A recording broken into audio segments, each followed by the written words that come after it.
right, so welcome back everybody to our latest episode of The Nest. And once again, we had a packed week of sports news, which we will discuss today. And joining me for today's episode are Anirban Chakraborty and Ravi Bajpai. How is everyone doing? Doing well. Doing well. Thanks for having us. Yeah, definitely. So obviously for the Patriots, they're coming off of a 20-10 preseason win over the Carolina Panthers. So we'll talk about that. And we'll also talk about the Celtics, who's on their schedule released. So the two offseason teams, because the Red Sox are in last place and still aren't improving their status for the season. So let's just talk about the Patriots first. So I guess the big news is obviously the 20-10 preseason win, which isn't really big per se, but I did take away a couple of key events from the weekend or this week. It was Malcolm Butler, the cornerback. He's on IR, so he's already out for the season, as is JoeJuan Williams, who's also out for the season. So that itself kind of makes the depth a little bit shallower at a cornerback. So let's just talk about that first. Are you a little bit nervous now going into the season for defense, whether or not it's the secondary or just the entire defense? Let's just talk about that first. So Ravi, what are your thoughts here? Yeah, I'm definitely a lot more nervous heading into the season in light of this news. Quarterback was definitely a strength, and in general, our defense was a strength last season and could help. We saw games in which we won just because of our defense and kind of gave Mac Jones that breathing room. However, we lost J.C. Jackson in the offseason. Malcolm Butler, we kind of brought in to fill that void. Now he's injured for the entire season.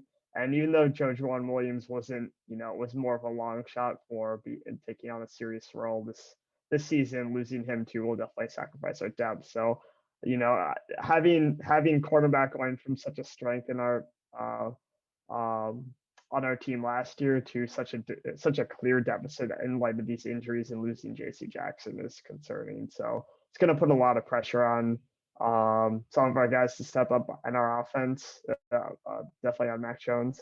But, Bill Belichick does have a reputation of taking these players who kind of come out of nowhere and having them work very well in his system. So it's possible that, even though this is still a loss at the end of the day, we can make, some sort of salvageable defensive system.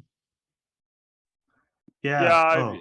I would just build off that. I mean, I'd actually I'm actually not tremendously worried. Like Malcolm Butler and JoeJuan Williams were, I think it's pretty fair to say they were not going to be starters.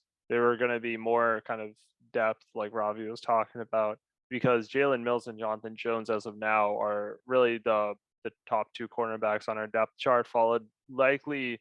That last spot is up for grabs, but it looks like Miles Bryant right now. And we remember he had pretty good games against the Bills, most notably last season when we beat them in Buffalo. And yeah, I mean, when you lose two cornerbacks, right, that's always going to be a challenge. But I would say the Patriots have made sure one way or the other to get a little more depth in cornerback. I mean, obviously, first of all, the draft where we got Marcus Jones and Jack Jones. Both of which I think they're very excited about in training camp. Devin McCourty was talking about them a few days ago. And Marcus Jones especially looks like he actually got a few minutes of game time against Carolina in the practice game, which we'll get to. So I wouldn't have been totally surprised, honestly, to see the Patriots not really giving Butler and Williams as much playing time anyway this season. Because they do have a lot of young talent coming. Shaun Wade's another name, actually, of another cornerback who's pretty talented. They got Terrence Mitchell, who we talked about a few months ago. My point here is that, I mean, right now, actually, Bill Belichick kind of has almost a good problem in that there's a lot of candidates vying for that kind of third kind of slot cornerback position. So I don't actually think this is as big a problem. If you asked me at the end of last season, I would have absolutely said sure. But since the draft, since offseason acquisitions, I wouldn't say that was like as huge a loss for us. Though obviously, wishing them all the best in their recovery. Yeah, I mean, I think anyways, I think Terrence Mitchell and Jalen Mills as of now are listed as the top two cornerbacks in the Patriots depth chart. So I mean, at least it seems as if the Patriots weren't anyways anticipating Malcolm Butler. And I think JoeJuan Williams, for one I was reading, was actually not going to even be like a member of the team had he made the roster or like had he stayed healthy. So it seems as if overall the Patriots are sort of at a situation where it was sort of like an extra depth they're sort of looking at this point. So I'm not too worried about that part, but I mean, it is a little bit kind of uneasy because last year the secondary was at least a strength, at least for the regular season. But I don't know, replacing JC Jackson, who's going to do that? Is it going to be Marcus Jones who actually takes that step? We won't really know until week one, at least to see sort of what he's capable of. So it is making me a little nervous overall, but like, I mean, I think that's just sort of the state of the defense going into the season because the first 4 games, I mean, you have Miami, then Pittsburgh, who probably won't be as strong without Ben Roethlisberger anymore. Mitchell Trubisky is likely there. So at least that one is a little bit of a, I mean, the thing is like Steelers still have good receivers. So it'll be tough. And then Lamar Jackson in Baltimore and then Green Bay with Aaron Rodgers. So, I mean, the first 4 weeks, the defense is really going to be tested a lot. So we'll kind of see like what they're sort of made up of, for like better or for worse. So that's sort of my situation there. Like at least how I'm sort of viewing it. But at least going into the game against the Panthers, I don't really care about the outcome. They won 20-10.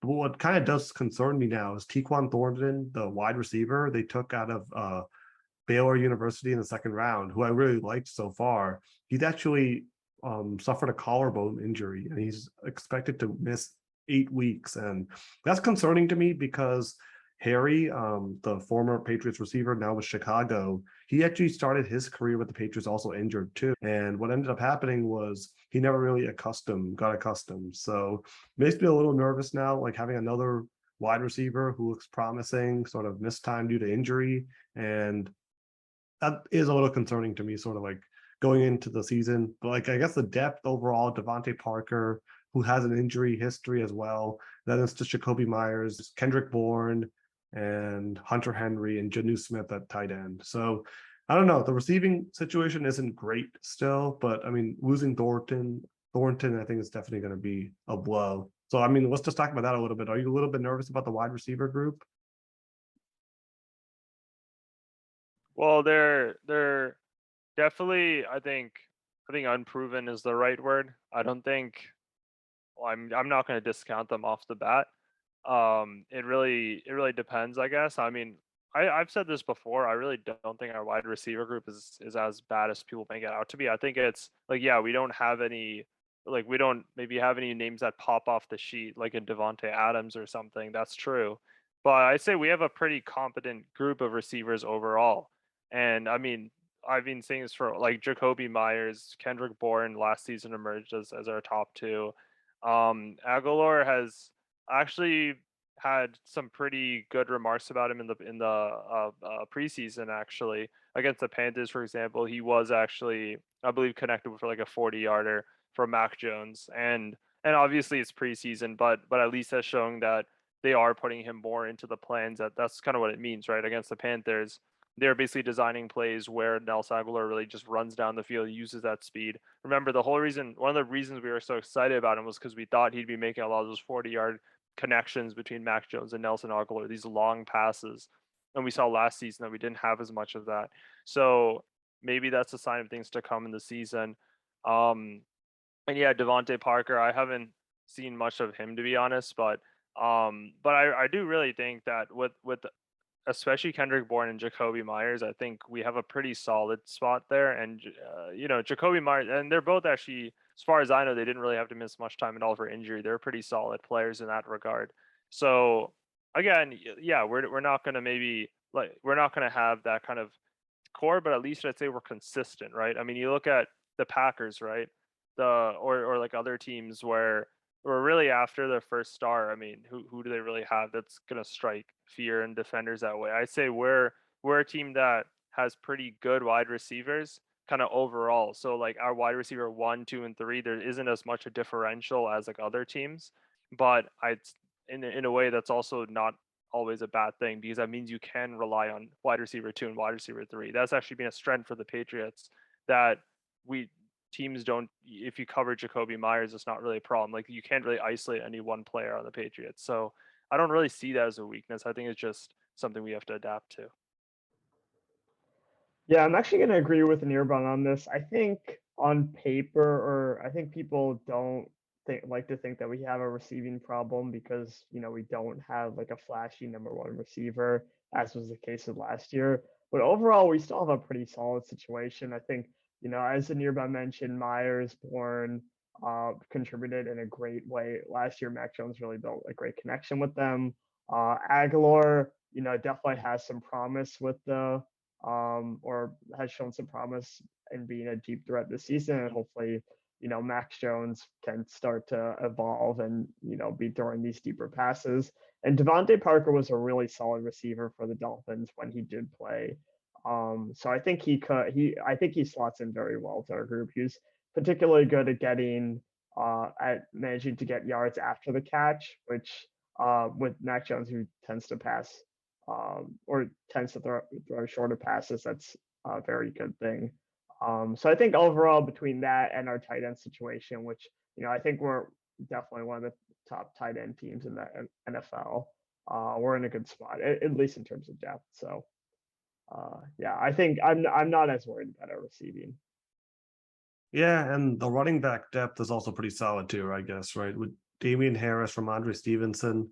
But that said, like it'll be interesting to sort of see like how the season sort of progresses. Like a lot of these top teams, usually they have like a go-to guy they sort of build a chemistry and trust with. So it'll be interesting to see. Like, I mean, last year it seemed like that player or players were Kendrick Bourne and Jacoby Myers. So it'll be good to kind of see like some continuation. And now I guess like the big test will be week 1 against Miami. How is this all sort of playing out? But yeah, that's sort of like the Patriots situation, like overall. Like it seems like definitely Thornton, losing him. I can kind of see now like why they really wanted Thornton on the team, because his speed makes him such an asset overall for the Patriots. Like he's able to kind of stretch the field, and him and Aguilar both, if they're both going downfield, that really is going to give defenses a lot of headaches and trouble. So I can kind of understand why they went for Tyquan Thornton, and hopefully he comes back and is able to make an impact as soon as he's healthy. So that's sort of like at least how I'm looking at the Patriots situation. But I guess just on a note for that, next weekend we will be doing a full preview for the NFL season again. So we'll talk a lot more about the Patriots and the overall depth next weekend as well. But yeah, does anyone else want to talk anything else about the Patriots? I think I'll save my points for the preseason preview. Okay, sounds good. All right, so let's just talk about our other topic, the Celtics. The schedule was released this I think back on Wednesday. So overall, they opened the season against the Philadelphia 76ers, first game at TD Garden, and then they play the Miami Heat. They travel to Miami, first time since Game 7 of the Eastern Conference Finals. So it'll be some interesting matchups for sure. They play the Warriors twice, as usual, once in San Francisco in December, and then they play in Boston in January, Christmas against the Bucks. So any thoughts on the schedule? Like, what do you think overall? I mean, overall, like not like a good schedule. We have slightly less back-to-backs than we did last season. One thing that I definitely wanted to point out, just to keep an eye on for, is that we have a couple like pretty grueling stretches. One in March and one in December. The one in December is particularly bad, in which we have 6-game road trip, with the start of it being 3 games in 4 days, and it's against that road trip consists of Nets, Raptors, Suns, Warriors, Clippers, and Lakers. So all of those teams are contending and are the top teams. Maybe a little bit less sure with the Nets and the Raptors, but definitely those California teams or California and Phoenix teams are ridiculously good this season. So that one's gonna be one to look out for. And I think we play a lot of those teams again in March, like I said. So I would be on the lookout for that stretch, and that'll probably be the stretch of the season which we really like. Either will demonstrate that we've improved as a team, or we're one of the top contenders in the East, or a section where we could falter. Yeah, I mean, I think like overall, like for the East, the top 4 teams, I think it'll be some permutation of what we saw last year. So last year it was like Miami, Boston, Milwaukee, and Philadelphia. It seems like in the upcoming season, there'll probably permutation of those 4 teams that are probably the first 4 seeds. Like obviously Brooklyn has a lot of talent, but there's a lot of uncertainty. The NBA actually didn't schedule a game for them on Christmas. So it shows that the NBA is pretty uncertain about how the Nets are going to be doing as well. So there's that. And then the Hawks and Raptors, I think, like as you mentioned, Robbie, like the Raptors are still a pretty solid team. Atlanta, they got DeJounte Murray from San Antonio. He's a really good point guard. So pairing him with Trae Young is going to be interesting. But I still don't view Atlanta and Toronto as true contenders. Like they're going to be good teams that definitely are going to give you a good fight, and they can beat you every now and then. But I don't view them as a true contender. So I still feel in the East it's going to be those 4 teams and maybe Brooklyn if everything works out. But that's highly unlikely based on what we've seen before. But I guess if everything somehow clicks for them, maybe if they get a new coach or something works out, then that'll sort of be the East. And the West is going to be a little interesting because obviously the Warriors, the Suns are going to be kind of like, how did they sort of rebound from last season's very disappointing ending against the Suns? Sorry, against the Mavericks, not the Suns. So the Suns lost to the Mavericks. The Denver is going to be a tough team with Jokic, back-to-back MVPs. So it's going to be interesting to see sort of, and Dallas, of course, who made it to the Western Conference Finals. So those 4 teams are probably, and then Memphis. I'm forgetting Memphis because And then they were also the you got 2. the Lakers coming back. Can they build more chemistry? Kawhi coming back from injury with the Clippers. Zion playing for a full season. Rudy Gobert now with the Timberwolves. It's going to Yeah, be the West that is conference is going to be very, very interesting. the Like, West is ridiculous. Yeah, it's so hard to predict. yeah, it depends on the Lakers. The Lakers are sort of like pretty much bringing back the same team that was a disaster last season. So, I mean, I don't personally think even changing the coach from Frank Vogel to Darvin Ham is going to make that much of an impact. Like Frank Vogel actually won them a championship. So I don't think he was as much of an issue as people like to point to him. When a team doesn't go well, especially super teams, the coach is just the easy target to let go. So I don't think that really letting go of Vogel really solves much of the issues they have. I don't, that doesn't mean Ham isn't a good coach. I just don't think in this league, like especially with super teams, the coaching ends up mattering as much because it sort of ends up as managing player egos and things like that. So that's why I don't know. Like I still don't know. Like the Lakers, I mean, they haven't really made much improvement from the team. Like they pretty much have the same team from last year. And last year we consistently heard how Russell Westbrook wasn't a fit with alongside Anthony Davis and LeBron James. So how will that change all of a sudden? Like is a new coach going to make that a better fit overall for those 3, or what's going to happen? We know that LeBron James and Anthony Davis can coexist because they won a championship together, but the last few seasons they've also been injured a lot, and LeBron is going to be 38. So, I mean, durability is a big question for the Lakers too overall. So, yeah, that's the team. Like again, I feel like they're almost kind of in the Nets category. If everything goes well, they have a shot, but that's kind of highly unlikely. I do think they'll probably make the playoffs this time if everyone can mostly stay healthy, but you never know, right? So Yeah, I think the Lakers were very much hoping that Russell would leave them in the offseason, and didn't really happen. We saw him getting a new agent, but unfortunately, I guess it's just kind of a situation where there's not really a team that wants to absorb the contract. So, yeah, we'll see. I mean, it doesn't seem like that would be a great situation for the locker room over there. But other than that, I don't really have much more to add on the Celtics schedule. I think, I mean, it is what it is, and honestly, now that this is Ime Udoka's kind of sophomore season as a coach for us, we'll see if we can really start the season more strongly because if you remember, that was the problem last season that we just started really. We were picking up games against like the Sixers, the Heat. We were just losing games against the Pistons. Like it was just very inconsistent. So I guess that's just really the main thing to look for. How will the first half of the season go now that Ime Udoka has really had kind of that full year to really cement his position, cement his philosophy. I think that's probably what I'm going to be looking for. yeah, and I guess it's also just worth noting, like sort of the relationship between Jaylen Brown and Jason Tatum this season. Like we've heard a lot of offseason news tying Jaylen Brown to trade rumors, obviously for Kevin Durant. So how does like sort of Jaylen Brown come out and like really kind of play the season? I'm going to be very interested in that because Like if Jaylen Brown had an excellent season last year, especially in the finals, he was the best player. So how is Jaylen Brown and Jason Tatum? I'm excited to I hope that their chemistry continues to grow, and this year they're able to get over that final hump. Yeah, I'm hopeful that that won't actually be impacted that much. There was a lot of talk about Jaylen Brown getting traded, previously for people like AD or earlier in his career, and that didn't phase him at all. So, Kawhi too. Kawhi also exactly. Yeah, I think I'm optimistic that the like this is all just none of this is real and this is not really impacting the players.